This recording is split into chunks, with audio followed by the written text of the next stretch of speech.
जहां हर सर झुक जाए वही मंदिर है, जहां हर नदी समा जाए वही समंदर है। जीवन की इस कर्म भूमि पर युद्ध बहुत है, जो हर जंग जीत जाए वही सिकंदर है। कौन जानता था कि एक साधारण सा जीवन व्यतीत करने वाला व्यक्ति एक दिन इंडिया का प्राइम मिनिस्टर बनेगा। कौन जानता था कि छोटी सी चाय की दुकान चलाने वाला व्यक्ति एक दिन पूरे देश को चलाएगा। कहते हैं हमारी किस्मत का कोई भरोसा नहीं होता है, वह हमें कब कहां से कहां ले जाकर रखा है।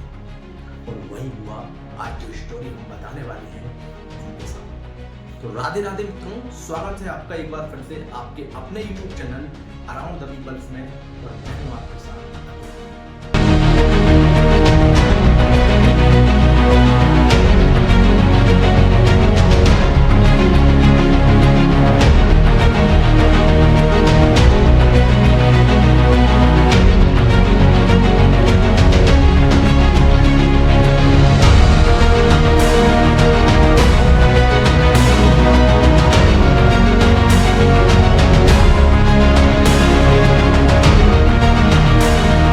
दोस्तों, आज जो स्टोरी हम आपको बताने जा रहे हैं वो स्टोरी एक ऐसे महान व्यक्ति की है जिसकी जितनी आप तारीफ करेंगे उतनी ही कम है।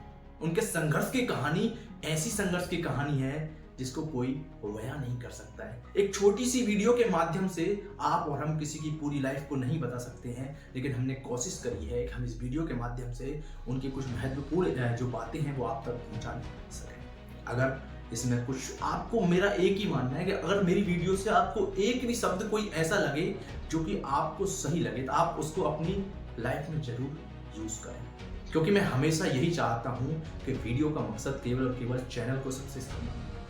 वीडियो का मकसद एक चेंज लाना है। आप यकीन मानिए, अराउंड द पीपल चैनल एक दिन इंडिया का नंबर 1 सच बोलने वाला चैनल बनेगा। इस चैनल का मकसद केवल और केवल सच को उजागर करना होगा।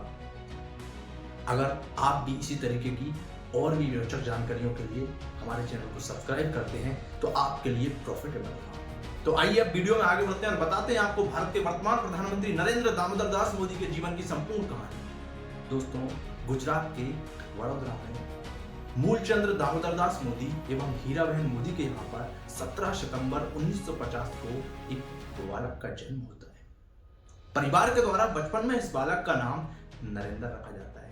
आस पड़ोस वालों ने कभी ये नहीं सोचा था कि ये मासूम सा दिखने वाला नरेंद्र आगे चलकर देश का प्रधानमंत्री नरेंद्र दामोदर दास मोदी के नाम से जाना जाएगा। बेहद गरीब परिवार में जन्मे नरेंद्र मोदी जी ने भी कभी ये नहीं सोचा था कि आगे चलकर कुछ ऐसा मुकाम वो हासिल करेंगे जिसकी वजह से पूरे गुजरात, न केवल पूरे गुजरात बल्कि पूरे विश्व में नरेंद्र मोदी के नाम पूछेगा। दोस्तों, नरेंद्र मोदी जी का जो परिवार था वह बेहद गरीब था और यही वजह रहती है कि उन्होंने अपने स्कूलिंग करियर की शुरुआत अपने भाइयों बहनों के साथ वड़नगर के गवर्नमेंट स्कूल से की। नरेंद्र मोदी जी का जीवन एक अलग दिशा में तब जाता है जबकि वह अपने गांव के ही एक पुस्तकालय में जाते हैं। दोस्तों, नरेंद्र मोदी जी के गांव में एक लाइब्रेरी होती है, वो लाइब्रेरी जिसने नरेंद्र मोदी जी के संपूर्ण जीवन को बदल कर रख दिया है।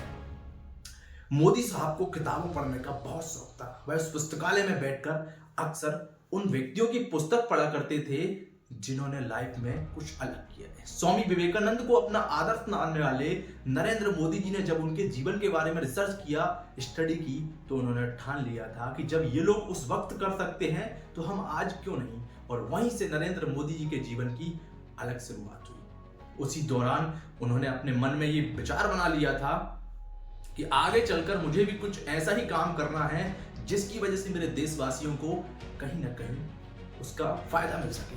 दोस्तों, नरेंद्र मोदी जी के पिताजी के पास इतना धन नहीं था कि वह अपने बच्चों को अच्छी परवरिश, अच्छी शिक्षा या फिर अच्छा जीवन यापन करा सके। उनके पास जो भी धन था उसी धन से उन्होंने वड़नगर रेलवे स्टेशन पर एक छोटी सी चाय की दुकान की ओपनिंग करी। दोस्तों, ये वही चाय की दुकान है जहां पर हमारे वर्तमान प्रधानमंत्री नरेंद्र दामोदर दास मोदी जी ने कई सालों तक चाय बेची, इसीलिए उन्हें चाय वाला प्रधानमंत्री भी कहा जाता है। दोस्तों, नरेंद्र मोदी जी जब इस दुकान पर चाय बेचा करते थे तो तब कभी भी उन्होंने ये नहीं सोचा था कि जब मेरे दोस्त, मेरे मित्र मुझे चाय बेचता हुआ देखेंगे तो मेरे बारे में क्या सोचेंगे या फिर मेरा मजाक उड़ाएंगे। उन्होंने कभी भी इस बात की परवाह नहीं की। भाई कबीर इतना कहते हैं कि आप अपने कर्म पर विश्वास रखिए और जो भी काम आपको दिया जाता है उस काम को आप ईमानदारी, लगन और मेहनत के साथ करिए। सक्सेस एक ना एक दिन जरूर आपके कदम चूमेगी। मात्र 8 साल की उम्र में 1967 में नरेंद्र मोदी जी ने अपनी प्रारंभिक परीक्षा अपने ही गांव के स्कूल से कंप्लीट करी और उसके बाद पारिवारिक विवाद के कारण घर छोड़ दिया। एक ऐसी उम्र जिस उम्र में बच्चों को खेलना का शौक होता है, वहां पर उन्होंने अपने घर को छोड़कर आगे की ओर जाने को उचित समझा। दोस्तों, धीरे धीरे समय आगे बढ़ते जाता है और नरेंद्र मोदी जी आरएसएस के संपर्क में आते हैं। वर्ष 1970 तक वह आरएसएस की विचारधारा से इतने प्रभावित होते हैं कि 1971 में औपचारिक रूप से वह आरएसएस में शामिल हो जाते हैं। संघ में शामिल होने के बाद नरेंद्र मोदी जी ने कभी भी पीछे मुड़कर नहीं देखा है और हमेशा वह संघ के लिए मेहनत करते चले गए। नरेंद्र मोदी की ईमानदारी, लगन और मेहनत को देखते हुए संघ ने 1975 में गुजरात संघ लोक समिति का महासचिव नरेंद्र दामोदर दास मोदी जी को नियुक्त कर दिया जाता है।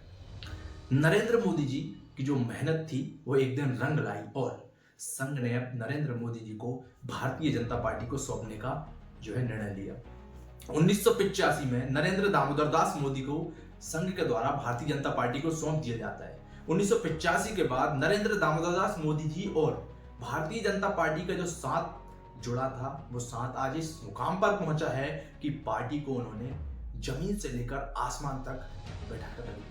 दोस्तों, 1987 में अहमदाबाद के नगर पालिका के चुनाव हुए थे। नरेंद्र मोदी जी के द्वारा पार्टी ने उस चुनाव का मैनेजमेंट कराया। उस चुनाव में नरेंद्र मोदी जी ने पूरे अहमदाबाद में घर घर जाकर प्रचार प्रसार किया, जिसका नतीजा भारतीय जनता पार्टी को प्रचंड बहुमत के साथ वहां से जीत मिली। इसके बाद भारतीय जनता पार्टी का जो विश्वास था वह नरेंद्र मोदी पर और भी ज्यादा बढ़ गया और यही वजह रहती है कि 1995 में भारतीय जनता पार्टी ने नरेंद्र दामोदर दास मोदी जी को भारतीय जनता पार्टी का राष्ट्रीय सचिव बना दिया। उसके बाद वह दिल्ली चले जाते हैं। अब क्या होता है कि पार्टी और नरेंद्र मोदी जी बहुत तेजी से आगे बढ़ने के लिए मेहनत कर रहे होते हैं, क्योंकि केंद्र की सत्ता में पार्टी को वापस लाना था और इसके लिए उनको चाहिए था एक मजबूत पावर। उसके लिए नरेंद्र मोदी जी को पार्टी ने बहुत ज्यादा विश्वास किया। मतलब कहीं ना कहीं पार्टी जानती थी कि अगर केंद्र की सत्ता में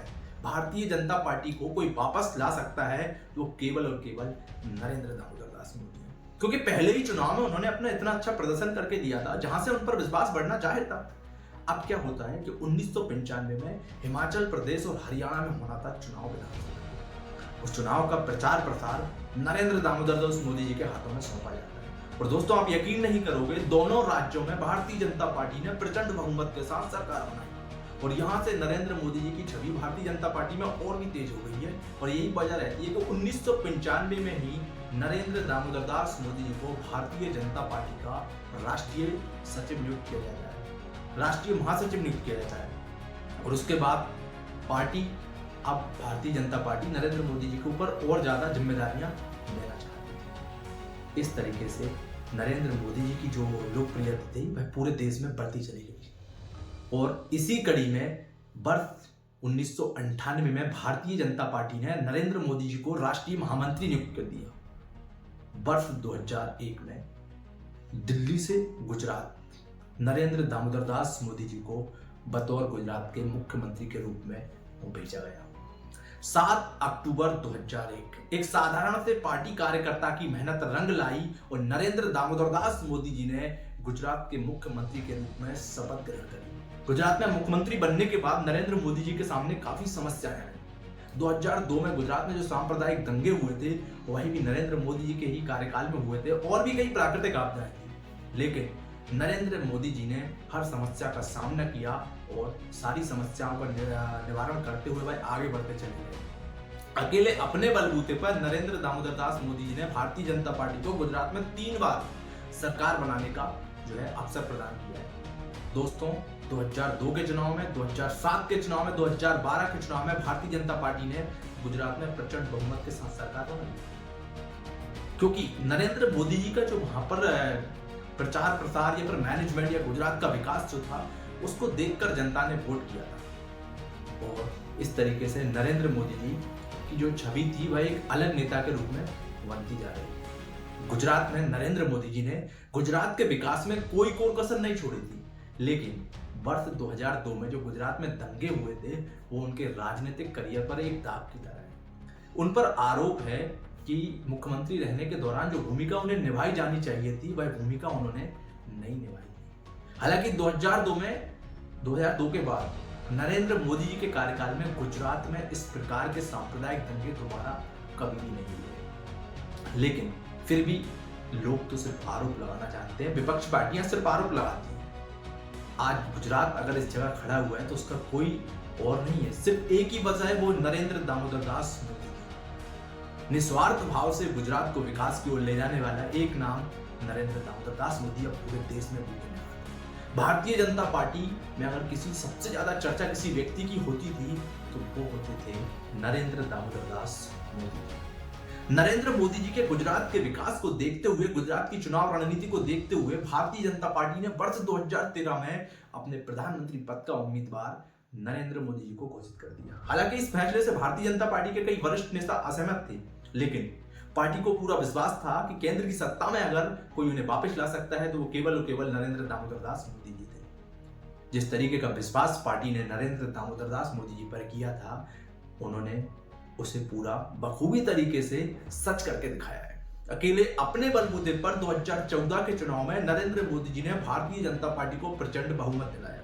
न केवल प्रचंड बहुमत दिलाया, बल्कि अब तक का बीजेपी का सबसे बेस्ट परफॉर्मेंस था लोकसभा और विधानसभा के चुनाव में। अब तक इस तरीके की परफॉर्मेंस कभी भी भारतीय जनता पार्टी आजादी के बाद से नहीं ला सकी थी। इस चुनाव के दौरान नरेंद्र मोदी जी ने एक दिन में 4 रैलियां करी थी और लगभग 400 रैलियां इस चुनाव के दौरान नरेंद्र मोदी जी के द्वारा की गई, तो उसका परिणाम उन्हें 282 सीटों के साथ बहुमत मिला था। दोस्तों, 26 मई 2014 नरेंद्र दामोदर दास मोदी जी ने भारत के 15वें प्रधानमंत्री के रूप में प्रधानमंत्री पद की शपथ ग्रहण करी। इस चुनाव में नरेंद्र मोदी जी ने 2 जगह से चुनाव लड़ा था, अपने गृह राज्य यानी कि बड़ौदा लोकसभा क्षेत्र और उत्तर प्रदेश के वाराणसी लोकसभा क्षेत्र से, और दोनों ही जगह से उन्होंने प्रचंड बहुमत के साथ जीत हासिल करी। इस चुनाव में भारतीय जनता पार्टी को 282 सीटें मिली थी, जिसके बाद नरेंद्र मोदी जी ने ना तो खुद का सोए और ना दूसरे को सोने दिया। हर एक पार्टी कार्यकर्ता को उनकी जिम्मेदारी याद दिलाई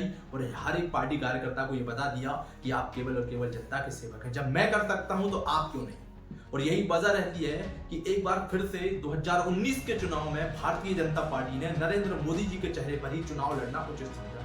फिर से एक बार भारतीय जनता पार्टी ने नरेंद्र मोदी जी को मैदान में उतारा और परिणाम लास्ट चुनाव से और भी बेटर हुए। इस चुनाव में भारतीय जनता पार्टी ने 303 सीटों के साथ बहुमत हासिल किया। एक बार फिर से नरेंद्र दामोदर दास मोदी जी ने 30 मई 2019 को भारत के प्रधानमंत्री पद को शपथ ग्रहण करी और वे लगातार दूसरी बार प्रधानमंत्री पद की शपथ ग्रहण कर रहे थे। इस चुनाव में नरेंद्र मोदी और जनता के बीच सीधा संवाद हुआ। 2014 से 2019 के बीच में जो जनता के विकास के काम थे वो रह गए थे, उन्हें पूरा करने के लिए नरेंद्र मोदी जी ने एक बार फिर से पार्टी के कार्यकर्ताओं में जोश भरा और पार्टी को बता दिया कि अगर आप कार्य करोगे जनता के लिए तो आपको चुनाव में कोई भी हरा नहीं सकता है।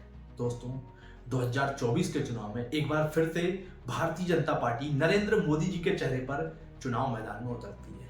हालांकि इस चुनाव में जो परिणाम होते हैं वह उतने अनुकूल नहीं आते, लेकिन फिर भी गठबंधन के साथ एक बार फिर से सरकार बनाई जाती है। 9 जून 2024 को नरेंद्र दामोदर दास मोदी जी ने एक बार फिर से तीसरी बार लगातार भारतीय प्रधानमंत्री पद की शपथ ग्रहण करी और इसी के साथ वे लगातार तीसरे बार प्रधानमंत्री बनने वाले दूसरे व्यक्ति बन गए हैं और गैर कांग्रेसी फर्स्ट। इससे पहले पंडित जवाहरलाल नेहरू जी ने 3 बार भारत के प्रधानमंत्री पद को संभाला।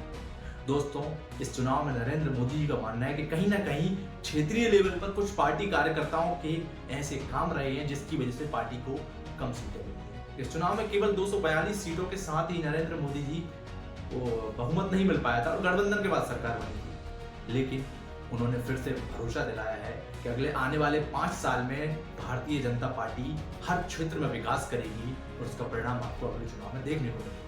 दोस्तों, आपको ये जर्नी बताई गई है।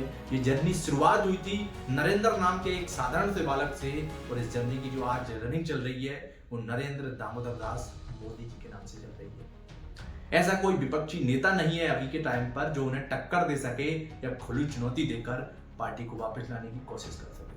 दोस्तों, आपको हमारी ये वीडियो कैसी लगी आप हमें कमेंट करके ज़रूर बताएं और हमारे चैनल को सब्सक्राइब करना ना भूलें। लाइक कमेंट शेयर जरूर करें वीडियो को। बहुत बहुत धन्यवाद आपका।